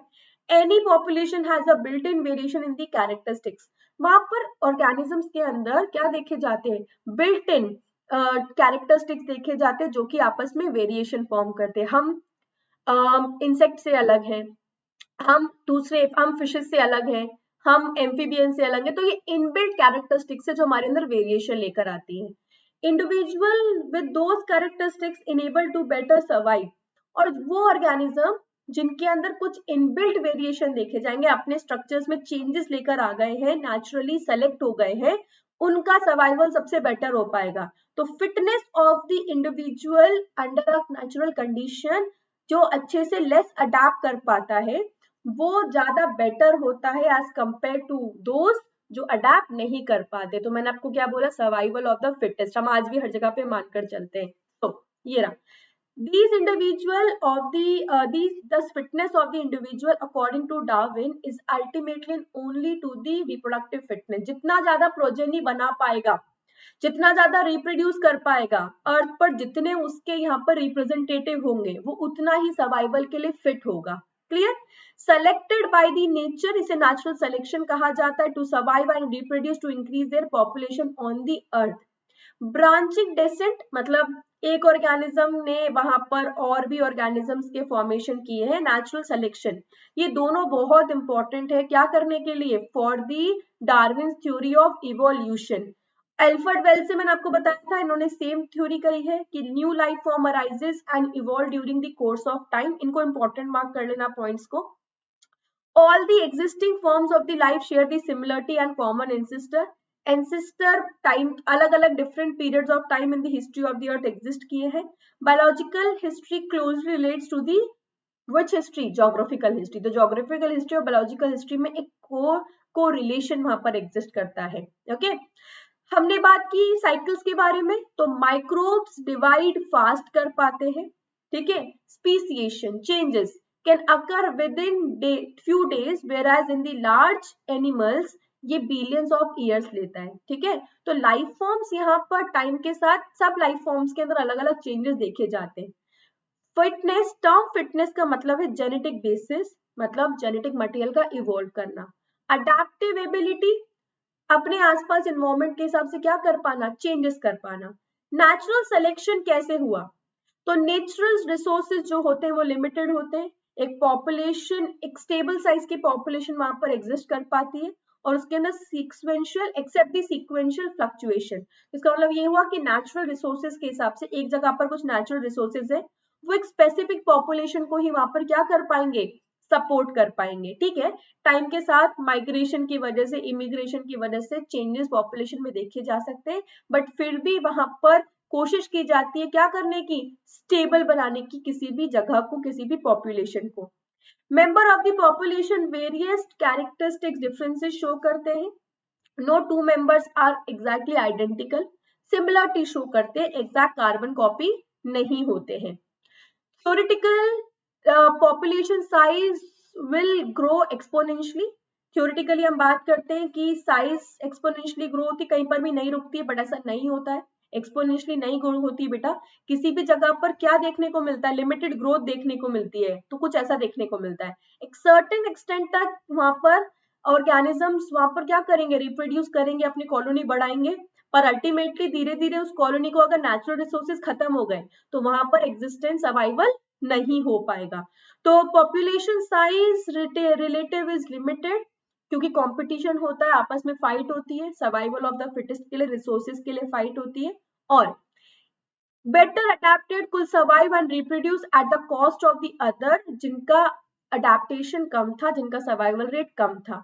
इनसाइड डार्विन के इसके बाद में बात की जाए तो उनके हिसाब से स्पीसिएशन के बारे में उन्होंने क्या बोला, इंपॉर्टेंट है स्पीसिएशन, आपके एनसीईआरटी में भी गिवन है कि he asserted that the heritable variation which may resources utilization better in some individual, they enable to reproduce and leave more progeny over the period of time. Over many generations there is change in the population which leads to the formation of the new origin or new formation of the new organism or the species। क्या कहना ये चाह रहे कि जो organisms, ढंग से सुनना, जो organisms अर्थ पर ज्यादा बेटर तरह से रिसोर्सेस का यूटिलाइजेशन कर पाते हैं, मतलब जितना उनको रिक्वायरमेंट है उतना चाहेंगे, आपस में रिसोर्सेस को बांट लेंगे, आपस में उन रिसोर्सेस को ज्यादा अच्छे से यूज कर पाएंगे, उनका सर्वाइवल ज्यादा बेटर हो पाएगा। और इसी को हम क्या कहते हैं, इसी को हम ओवर द जनरेशन पॉपुलेशन के कैरेक्टरिस्टिक्स में चेंजेस आना, नए ऑर्गेनिज्म का इवॉल्व करना, जोग्राफिकल चेंजेस की वजह से, इन्वायरमेंटल चेंजेस की वजह से, जेनेटिक चेंजेस की वजह से, इसको स्पीसिएशन कहा जाता है। ठीक है, नेचुरल सिलेक्शन को प्रूव करने के लिए कुछ थ्योरीज यहाँ पर दी गई थी, चार्ल्स डार्विन की कुछ बातें कही गई हैं। सबसे पहले इंडस्ट्रियल मिनरलिज्म, ये क्या है, इसके बारे में बात करें तो क्या था, जैसे इंग्लैंड का यहाँ पे एग्जांपल है, मैं उसको एक बार ऐसे आपको बता देती हूँ पूरा कॉन्सेप्ट क्या है यहाँ पे इसके बारे में, कि क्या देखा गया, टाइम के साथ ना इंडस्ट्रियलाइजेशन बढ़ा है, ठीक है, इंडस्ट्रीज बढ़ी है, तो जब इंडस्ट्रियलाइजेशन नहीं था, मतलब 1850 से पहले की बात की जा रही है, तो मॉथ जो इंसेक्ट्स होते हैं वो अवेलेबल थे, बटरफ्लाई जैसे होते हैं wing shape insects, moths available थे।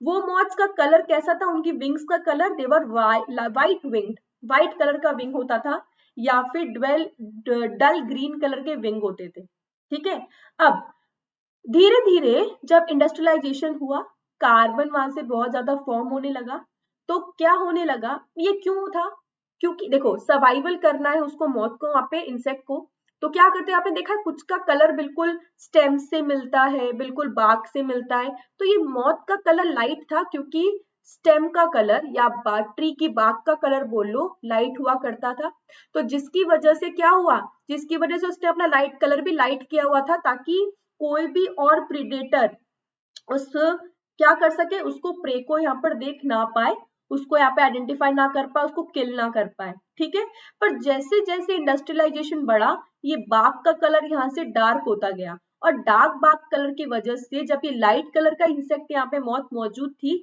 तो उसे प्रेडेटर्स आसानी से देखकर किल कर पाते थे। तो धीरे धीरे कुछ मॉथ्स ने अपने अंदर अडेप्टेशन लेकर आया और अपना कलर भी डार्क कर लिया। मैं पढ़ के बताती हूँ। So white winged or the dual green winged moth color trees के कलर के हिसाब से थी। Then the dark winged or the mineralized moth, white colour lichens cover करके रखते थे ट्रीज को।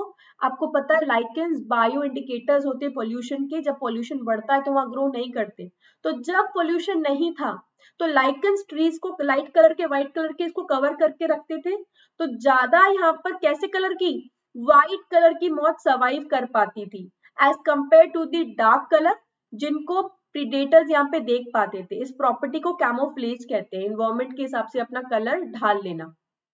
धीरे धीरे जब इंडस्ट्रियलाइजेशन बढ़ा 1920 तक जाके, ज्यादा डार्क कलर की विंग्स की मौत हो गई। तो पहले लाइट कलर की ज्यादा थी as compare to light colour की, व्हाइट कलर की ज्यादा थी as compare to the dark colour. यहाँ आते आते व्हाइट कलर की कम हो गई, डार्क कलर की ज्यादा हो गई। इसने यहाँ पर क्या एक्सप्लेन किया गया कि प्रेडेटर्स ज्यादा लाइट कलर की मौत को यहाँ पर क्या कर पाएंगे, देख पाएंगे, स्पॉट कर पाएंगे अगेंस्ट द कंट्रास्टिंग बैकग्राउंड। तो इंडस्ट्रियलाइजेशन होने की वजह से ट्री ट्रंक यहाँ पे डार्क हो गया, स्मोक और सूत निकलने की वजह से, जिसकी वजह से व्हाइट विंग मॉथ के सर्वाइवल की कंडीशंस कम हो गई, तो फिटेस्ट का सर्वाइवल हुआ। तो जो डार्क विंग के मॉथ थी वो ज्यादा अच्छे से सर्वाइवल कर पाई, फिट हो पाई, उनका नंबर ज्यादा बढ़ा, वो ज्यादा रिप्रोड्यूस कर पाई as compare to the white wing one. Okay, ये रहा, इधर देखो, इससे पता लग जाएगा। ये व्हाइट कलर की लाइकेंस यहाँ पे कवर करके रखती थी, तो ये ब्लैक कलर का मॉथ यहाँ पे आसानी से नजर आ जाता था, इसको प्रेडेटर्स खाते थे।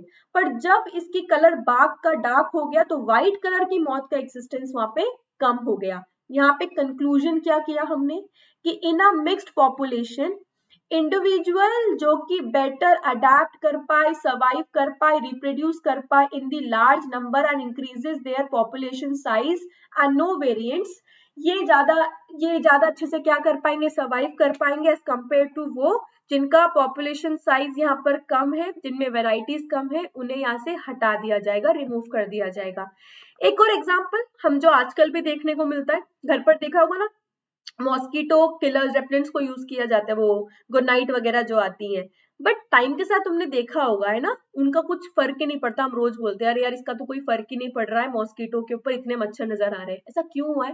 धीरे धीरे ऑर्गेनिजम्स अपने आप को अडेप्ट कर लेते हैं अकॉर्डिंग टू द कंडीशन। तो जैसे कि यूज ऑफ द इंसेक्टी, इसलिए नए नए मार्केट में इंसेक्टिसाइड पेस्टिसाइड्स यहाँ पर आते रहते हैं। Use of the pesticides and insecticides ने result in the resistant varieties of the organism in less time. जैसे कि मॉस्किटोज डीडीटी को लेकर रेजिस्टेंट हो चुके हैं, उनको कोई फर्क नहीं पड़ता इस डीडीटी का। ऑल्सो माइक्रोब जैसे कि बैक्टीरिया के अगेंस्ट एंटीबायोटिक्स बनाई जाती है, बट कुछ बैक्टीरिया एंटीबायोटिक रेजिस्टेंट हो चुके हैं, उनके ऊपर एंटीबायोटिक्स का असर नहीं होता है। Example of the evolution due to the anthropogenic action, मतलब ह्यूमंस की वजह से, एंथ्रोपोजेनिक का मतलब होता है due to humans, due to artificial condition, humans की वजह से धीरे धीरे क्या होता गया है, रेजिस्टेंस आता गया है, नई वैरायटीज वहां पे बनती गई है जो ज्यादा बेटर अडेप्ट होती है सिचुएशन के लिए। So this show that evolution is not a direct process, it's an autostatic process. Change रहता है, प्रोबेबिलिटी रहती है, और चेंज होने की वजह से, म्यूटेशन होने की वजह से नए ऑर्गेनिजम्स यहाँ पे फॉर्म होते हैं। सेकेंड है आर्टिफिशियल सिलेक्शन।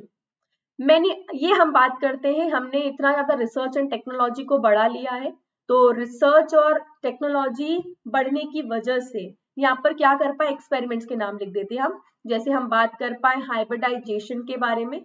सो हाइब्रिडाइजेशन प्रोसेस है, जैसे हमने मेंडल की बात की थी, हम आर्टिफिशियली क्या कर सकते हैं, वाइल्ड एनिमल्स और प्लांट्स की स्पीशीज को वहां पर क्या कर सकते हैं, एक्सटेंसिवली ब्रीडिंग प्रोग्राम्स के लिए यूज किया जाता है वैरायटीज को, ताकि क्या करवाया जा सके, मिल्क प्रोडक्शन बढ़ाया जा सके, उन्हें ड्रॉट रेजिस्टेंट बनाया जा सके। तो agriculture, horticulture and spot and security के लिए high yielding varieties animal breeds की, जैसे कि काउ, बफेलो, पोल्ट्री, बर्ड्स की यहाँ पे बनाई गई है। क्रॉप की high yielding varieties, wheat, rice, मेज, पल्सेस की वैरायटीज आर्टिफिशियली इन्वायरमेंट पे इंट्रोड्यूस की गई है by the human beings. Adaptive radiation के बारे में अभी हमने पढ़ ही लिया है। अडेप्टिव रेडिएशन क्या होता है, हमने बात की थी कन्वर्जेंट एंड डाइवर्जेंट इवोल्यूशन के बारे में। किसके बारे में? कन्वर्जेंट एंड डाइवर्जेंट इवोल्यूशन के बारे में, कि या तो एक ऑर्गेनिज्म अलग अलग जगह पर जाकर उसको अलग अलग फंक्शन यहाँ पे परफॉर्म करने लग जाए, तो structurally similar but functionally dissimilar, या डाइवर्जेंट शो करे।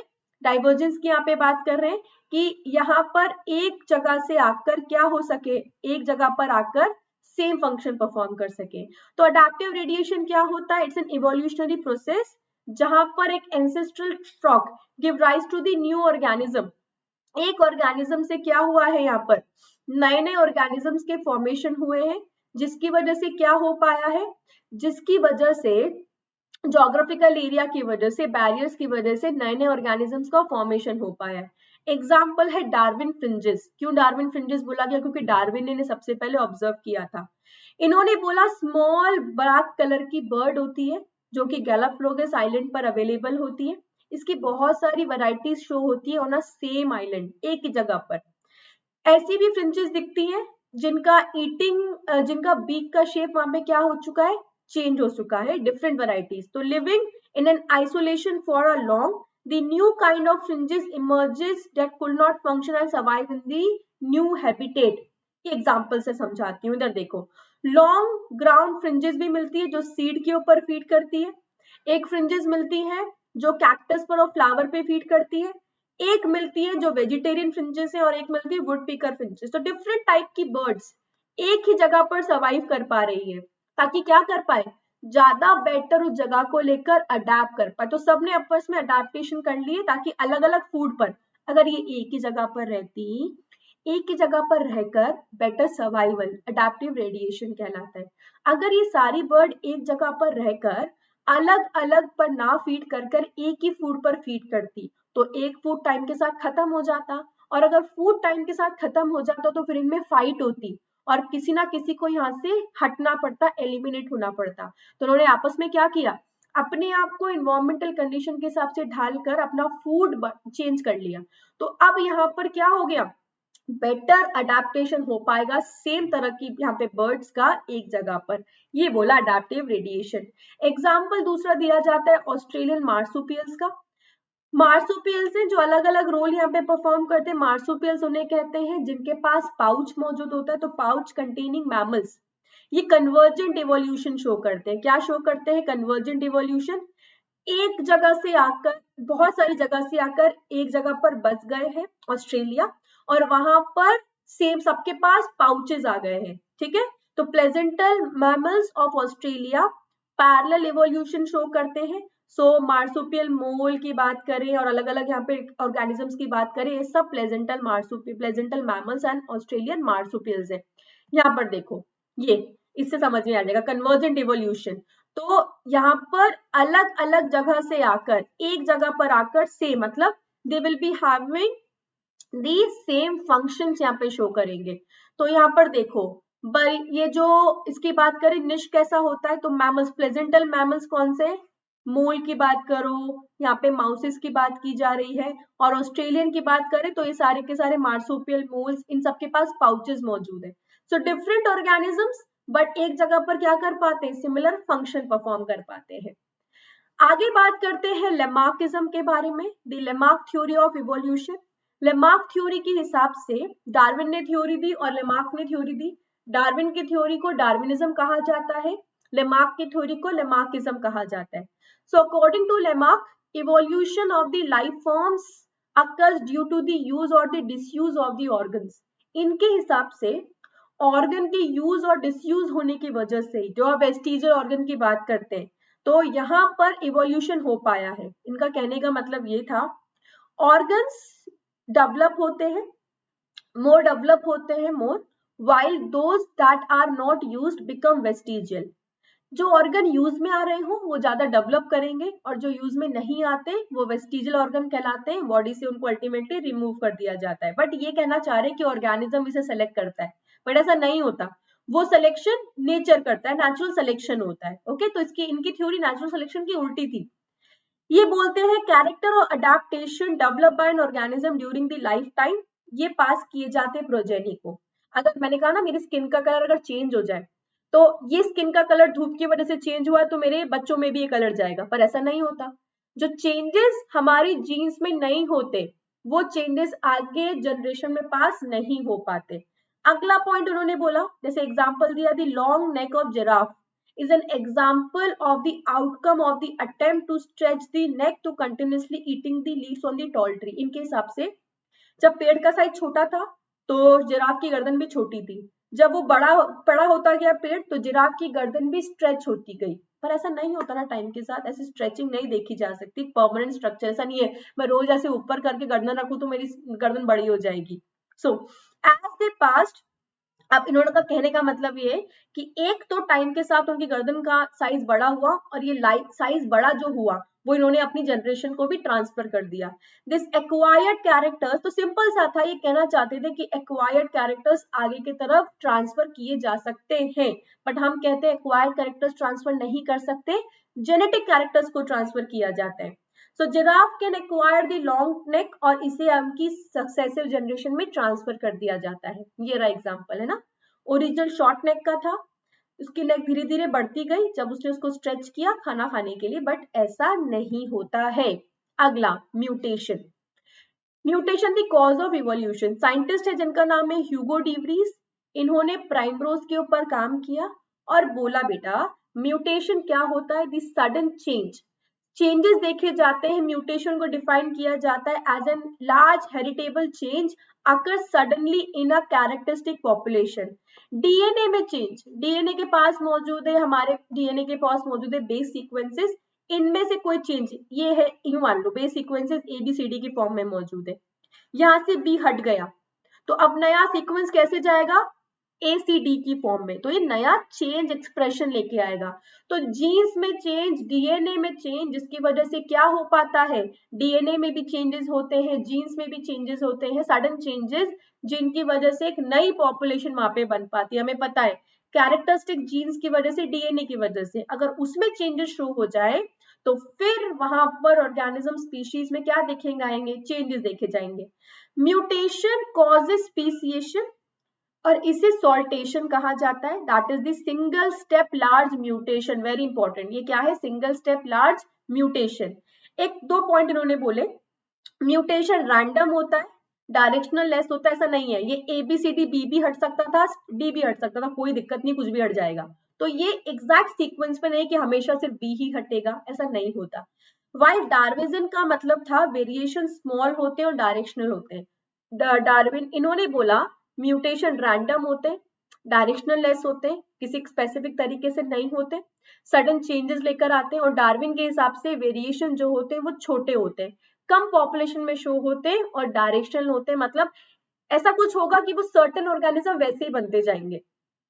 डिवरीज का मतलब था large single step mutation speciation cause करता है, बट डार्विन की थ्योरी के हिसाब से ग्रेजुअल चेंजेस आते हैं, तो डिवरीज के हिसाब से म्यूटेशन सडन चेंजेस लेकर आता है, मतलब अगर मेरे डीएनए में म्यूटेशन हो गया तो वो म्यूटेशन अगली जनरेशन में पास हो जाएगा, ठीक है, तो ये सडन हो गया, एक जनरेशन से दूसरी जनरेशन ट्रांसफर हो गया आसानी से, अडेप्ट। अब डार्विन के हिसाब से क्या होता है, ग्रेजुअल चेंजेस आते हैं, पहले थोड़ा बड़ा बीक था, फिर थोड़ा सा छोटा हुआ, फिर थोड़ा सा छोटा हुआ, फिर थोड़ा छोटा होगा, तो धीरे धीरे चेंजेस आते हैं, एक की पॉपुलेशन में चेंजेस नहीं होते हैं।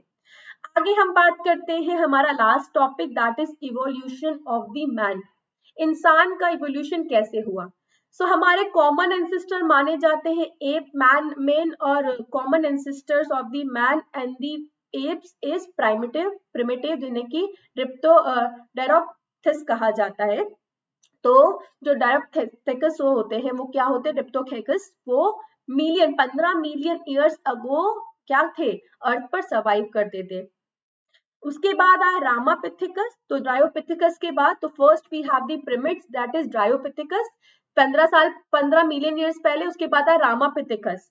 बोथ ड्रायोपिथिकस और रामापिथिकस के अंदर हेरी और वॉक्ड, हेरी थे, बाल थे शरीर पर, और गोरिल्ला और चिंपैंजी की तरह मूव करते थे।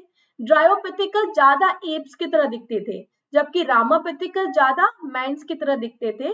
फोरनर थे, होमियोड इवोल्यूशन देखने को मिला, तो इवोल्यूशन हम पढ़ लेते।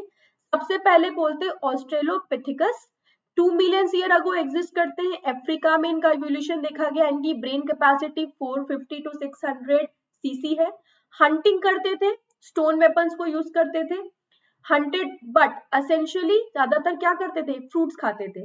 Then homo habilis, first humans माना जाता है, इन्हें होमिन्स कहा जाता है, 650 to 800 सीसी इनकी ब्रेन कैपेसिटी थी, और ये मीट नहीं खाते थे, they don't eat meat. Then we have homo erectus, जो फाउंड इन दी जाव, मतलब वहां पे जगह जगह पर जावा मैन जो होते थे वो कहते ना अपने लिए हो, वहां पे डेन वहां पे बनाते थे, जिनके जहाँ पे रह के रहते थे पहाड़ों के अंदर। लिव्ड 1.5 माया इयर्स बोन, इनकी ब्रेन कैपेसिटी 900 सीसी होती थी, और ये सिर्फ मीट खाते थे। Then we have Homo sapiens, exactly Homo sapiens, primitive man, east और सेंट्रल एशिया में फाउंड होते थे, they must live thousands to the 40,000 1 lakh to 40,000 years, you know. इन्हें नीदरलैंड मैन, जिन्हें होमो सेपियंस कहा जाता है, इनकी ब्रेन कैपेसिटी 1400 सीसी होती है। They hide to protect their body and bury their dead, और ये अपनी बॉडी को प्रोटेक्ट करते हैं और उसके बाद डेथ के बाद बरी भी करते थे। They are also moved along the continents and developed the distant area. और आज का ह्यूमन, जिसे होमो सेपियन सेपियन कहा जाता है, modern man, that is during the ice age 75,000 to 10,000 years ago, globally पूरी अर्थ पर स्प्रेड हो पाया है। कल्टीवेशन इसने सीख लिया था, डोमेस्टिक एनिमल था, प्री हिस्टोरिक केव्स इन्होंने बिल्ड किए जो 18,000 साल पहले हमें दिखते हैं। एग्रीकल्चर शुरू हुआ है 10,000 ईयर बैक और ये ह्यूमन सेटलमेंट्स के लिए और कल्टीवेशन यहाँ पर स्टार्ट हुआ था। तो ये कुछ पॉइंट्स आपको क्या करने हैं यहाँ पे याद रखने। तो मैंने आपको टॉपिक आज कंप्लीट करवा दिया है। होप आपको टॉपिक समझ में आया हो। हमने टॉपिक पढ़ा है इवोल्यूशन, तो हमने आज इवोल्यूशन कंप्लीट कर दिया। मैं नेक्स्ट टॉपिक आपके लिए जल्दी लेकर आने वाली हूँ, बायोटेक्नोलॉजी का introduction. So you need to wait for that session. तब तक के लिए अगर आपको इस टॉपिक से कोई डाउट है या प्रीवियस टॉपिक से डाउट है, मतलब कंप्लीट हेरिडिटी एंड इवोल्यूशन से अगर कोई डाउट है, तो आप मुझे कमेंट बॉक्स में उस डाउट को डाल सकते हैं, मुझसे डायरेक्ट कनेक्ट भी कर सकते हैं टेलीग्राम पे। मेरे चैनल का नाम है उन्नति, आपको करना है इसे like and subscribe. Thank you session attend करने के लिए। मिलते हैं नेक्स्ट सेशन के अंदर, तब तक के लिए सब लोगों को bye bye and take care.